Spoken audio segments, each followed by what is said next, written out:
அவர் ஏதாவது வாய்க்கு வந்ததை அடிச்சு விடுறான்னு சொல்லுவான். காலையில் எழுதுவான் பாரு, இதை கூட சொல்ல மாட்டான். அதனால சொல்றேன், நல்லா கிட்ட வச்சு எடுப்பா.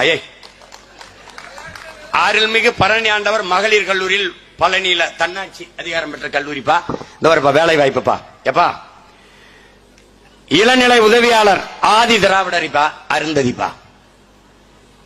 அடுத்து பாருப்பா, ஆய்வக உதவியாளர் ஆதி திராவிடர் அருந்ததிய பெண்ணுப்பா. அதுக்கப்புறம் பதிவரை எழுத்தர்ப்பா ஆதி திராவிடர் பெண்ணுப்பா.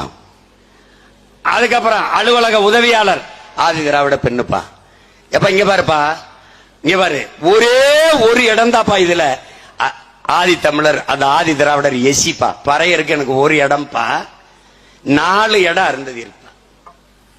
15 விழுக்காடு வச்சிருக்கிற நான் ஒரு இடத்துல இருக்கேன், 3 விழுக்காடு வச்சிருக்கிற அந்த மக்கள் 4 இடத்துல இருக்காங்க. அவங்களுக்கு போக இந்த பாருப்பா, அடுத்து வாப்பா, இங்க பாருப்பா. எப்பா திருவள்ளுவர் பல்கலைக்கழகத்துல பாருப்பா,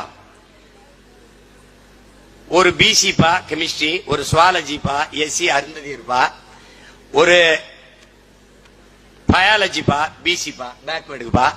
அதுக்கப்புறம் பாருப்பா கம்ப்யூட்டர் சயின்ஸ் எஸ்சி அருந்ததி இருப்பா, பிசிக்ஸ் எஸ்சி அருந்ததி இருப்பா, அப்புறம் காமர்ஸ் எஸ்சி அருந்ததி இருப்பா. தம்பி 5 இடத்துல 4 இடம் அவங்க தான் வச்சிருக்காங்க. இங்க பாருப்பா, இன்னும் சொல்றேன் பாருப்பா, அப்புறம் நீ கொஞ்சம் கேட்டுக்கப்பா எல்லாத்தையும். இப்ப இதெல்லாம் என்னன்னு தெரியுமாப்பா?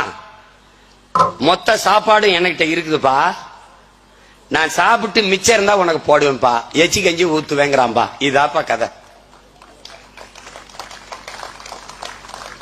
இப்ப நான் என்ன சொல்றேன், இது எந்த வழியில் சமூக நீதி? என்ன அருந்ததிய மக்களின் எண்ணிக்கை என்ன, அவங்களுக்கு உரியதை கொடு, ஆனா எனக்கு இருந்து கொடுக்காத, அங்கிருந்து வாங்கி கொடு. நான் என்ன சொல்றேன், அது எப்படி கொடுக்கிறது, எங்கிருந்து வரும், எப்படி? எக்கனாமிக்கலி பேக்வர்ட், பொருளாதாரத்தில் பின்தங்கிய மக்கள் இன்று எப்படி 10 விழுக்காடு இடஒதுக்கீடை ஒதுக்கினீர்களோ, இடப்பகிர்வை கொண்டு வந்தீர்களோ, அப்படி எக்கனாமிக்கலி சோசியலி பேக்வர்ட் எனக்கும் கொடு. இதான் இங்க இருக்கிறது.